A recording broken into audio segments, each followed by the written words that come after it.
recruiting crisis in our military today, and there is. So, Pete, let's explore some of the stuff that's in this book. Yeah. I'm on page 112. Let's go to the next wall. All right, so these are the recruitment numbers right here. We had a segment a few months, 3 weeks ago, and they said that it's actually going up, but there's deeper numbers. So these are 2023 numbers. They're all down. Armies, okay. And if you're down 15,000 troops, that's a division. That's a division that you haven't staffed with young privates. So Navy's down, Air Force is down. Marine Corps meets it because it's a little bit, their ads are a little bit more, hey, you know, the few, the proud, the Marines. In 2024, they say they're going to meet their goals because they're reducing the goal number. Okay, gotcha. They're taking the number down, saying, oh, we don't need as many troops. So when they say they're on pace, it's because the number has changed. Yeah, they lower the standards, like everywhere else in the military. Lower the standards. So there's also the 77% of military Americans do not qualify. Why don't they qualify? So this is what you hear from the Pentagon all the time, Lawrence. Okay. Well, the reason we're not meeting our standards is because 77% of young people can't join. That's legit. I mean, we're too fat. We're not smart enough. You got medical records and other criminal records. 77% of 18-year-old kids can't join the military. That's a problem in and of itself. But that's a number that's more or less been the same for over a decade. So this is not new. This is not new. But it's a real reason. But when they tell you that is the reason, it's not the only reason, Lawrence. So let's get into why. All right, I'm not going to play the full thing. I just want to play a little bit of it. I'm going to start off by saying, first and foremost, I want to give all praises, all honor, and all glory unto Yahweh, Bahashem, Yahweh Shai, Bahashem, Rakan Kodash, double honor to the apostles, elders, bishops, great millstone. And as you know, the bill has been passed. I'll read a little bit of the article, not too much of it, but there's going to be a lot of people making videos and stuff about the video. I mean, there's going to be a lot of people making videos about the article and the news, the breaking news about it. It says House passes defense bill automatically registering men 18 to 26 for the draft.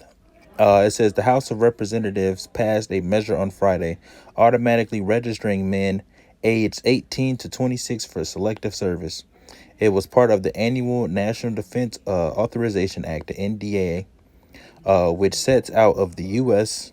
government, military, and national security priorities over the next fiscal year. It says this year's NDA authorized $895.2 billion in military spending, a $9 billion increase from fiscal of 2024.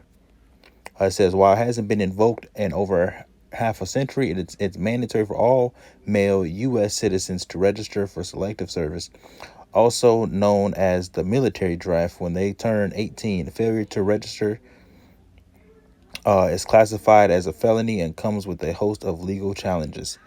Supporters of amendment argue that it would cut down of the bureaucratic red tape and help U.S. citizens avoid unnecessary legal issues, as well as cutting down on the taxpayer dollars.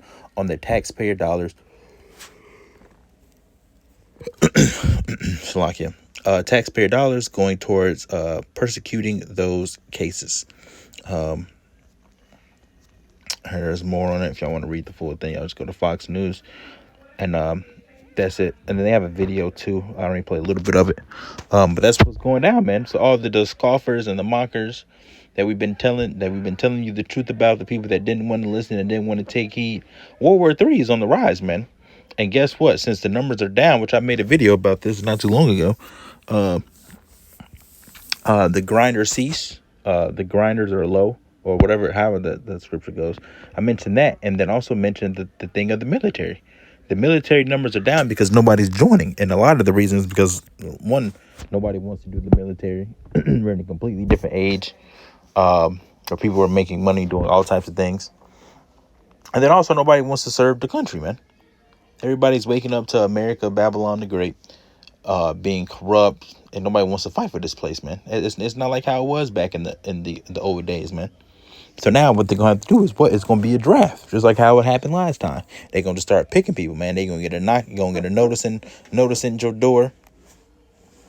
Knock, you're gonna get a letter. Hey, you gotta go out, because World War III is gonna happen. And then obviously America is gonna need people to fight because they don't have people. So they're gonna automatically start, hey, you gotta go, man. You got to go. And we told all you scoffers, we told you mockers, we told the people that didn't want to hearken, that didn't want to listen, whatever the case may be, that this was going to happen, man. And guess what? When you go to that military, you're not coming back, man. You go into that military and you're going to be fighting the Lord and the angels, man. And you're going to get, you're going to die, man. I'm just going to put it simple fact like that. You were going to die, man. The U.S. and all the other nations, when they come together to fight the Lord, when they all come together, when they realize they have that one common threat, they're going to stop fighting, and then they're going to start fighting the Lord. And they're not going to win, man. They're going to lose tremendously. Flawlessly, they're going to lose. You're not going to do anything, man. It ain't going to be a close fight. The Lord is coming back with power, man. He's coming back with power. He's not coming. He's not coming back. He's not coming how he was when he was on the scene the first time, man. Where the word was being preached, the gospel and all those things. He's not coming back here. He's coming back to take down Babylon the Great, to take down Esau out of power, and to set up his kingdom, his rulership on the earth. You see, that's what he's coming back to do. He's not coming back to lose, or it was a tough fight. We'll come back. I gotta go back into the heavens. And we know, man, the Lord is coming back to take rulership, man. And these people are going to fight. And the military is going to draft these people, all the people that was laughing, like I said, scoffing, mocking about the truth.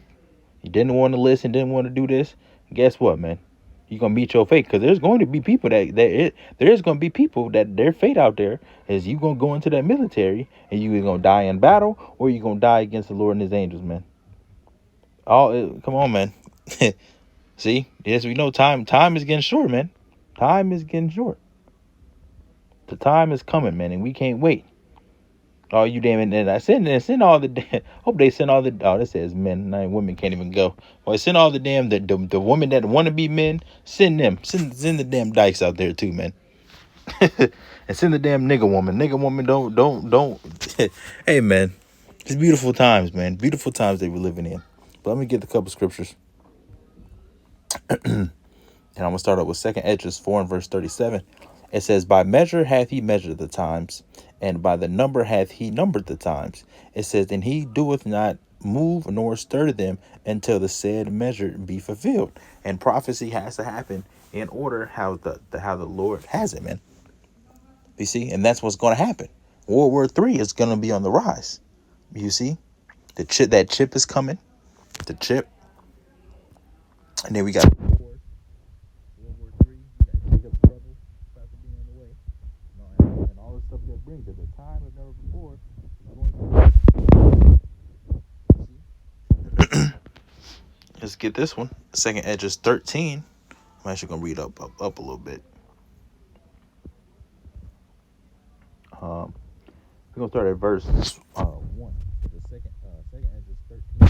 All right, 13 and verse 1. And it came to pass after 7 days, I dreamed the dream by night. It says, and lo, there arose a wind from the sea, that it moved all the waves thereof. And I beheld, and lo, that man waxed strong with the thousands of heaven. This is the word of heaven that it's talking about in Revelation. You see, it's going to be a war in heaven, and that's why when Trump was in office, he established that what do you call it, that it's on the tip of my tongue. That's it's really on the tip of my tongue. I don't know why I can't say it. That Space Force. That was for, man. You see? And that's that war in heaven that it's talking about. And Trump's gonna come back in office, man. Trump's coming back in office. I've been saying that for the longest, that Trump is gonna be back, man. Trump is gonna be back. Has to be that. He looks like he's the face. Biden's not the face of World War III, man. Trump is going to be the face of World War III, man. Trump is going to be the face of World War III. You know, and I truly believe that, man. That's just me speaking, but I believe that, man. Trump is going to be the one that's going to start the persecution and all the other stuff, man. Trump is the man to do it. Biden's not the man to do it. They're all puppets anyway. They all work for the same people. So whatever has happened, it's going to happen. It says, and with the thousands of heaven, it says, and when he turned his countenance to look, all all the things trembled that were seen under him. And whensoever the voice went out of his mouth, all they burned that heard his voice, like as the earth faileth when it feeleth fire. And after this I beheld, and lo, there was a gathered together a multitude of men out of number from the four winds of the heaven, to subdue that man that came out of the sea. But I beheld, and lo, he had graved himself a great mountain, and flew upon it. And you see, that great multitude is going to be what? A good portion of that great multitude that came to subdue the Lord and the angels, man. And guess what's going to happen? There's going to be people that was drafted. They didn't want to be there, but they're going to fight. We're going to keep reading. We're going to keep reading. But I would have seen the region or place whereout the hill was graven, and I could not. And after this I beheld, and lo, all they which were gathered. Oh man, Slakia. And I beheld, and lo, they which were gathered together to subdue him were so afraid, and yet durst fight. And lo, as he saw the violence of the multitude that came, he neither lifted up his hand, nor held sword, nor any instrument of war, but only I saw that he sent out of his mouth the chariots, as it had been a blast of fire, and out of his lips a flaming breath, and out of his tongue. And out of his tongue he cast out sparks and tempests. And that's going to be coming out the chariots, man. There's going to be laser beams, sparks and tempests. It's going to be burning up people left and right. And people going to try to fight the Lord. They're going to try to shoot their little guns and missiles and rocket launchers and their little fighter jets. And they're going to do this and going to do that. It ain't going to do nothing, man. It ain't going to do nothing. It says, and they were mixed together, the blast of fire, the flaming breath, and the great tempest, and fell with violence upon the multitude which was prepared to fight, and burnt them up every one, so that upon a sudden of innumerable multitude nothing was to be perceived. It says, but only dust and smell of smoke. When I saw this, I was afraid. This is Ezra's dream right here, man. He's seeing this great multitude of people shooting, firing, and doing these things that the Lord and the angels, man.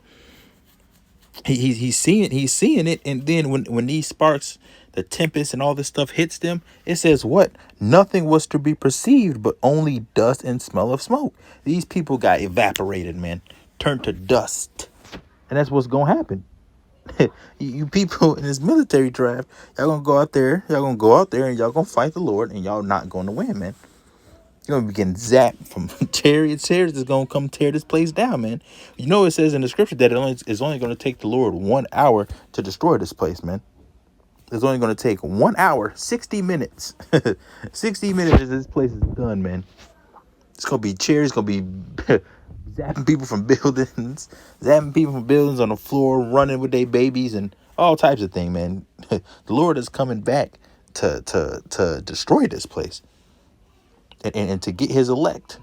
And if you're not an elect, you're not leaving out of here. That's why we pray and we hope that we have that number so we can make it up out of here, man.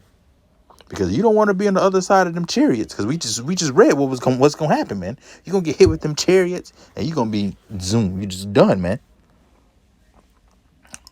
And it says also, notice this. It says an innumerable multitude. Nothing was to be perceived, but only dust and the smell of smoke. So an innumerable multitude, a huge group of people, a lot of them instantly turned to dust. There's nothing to be perceived of them.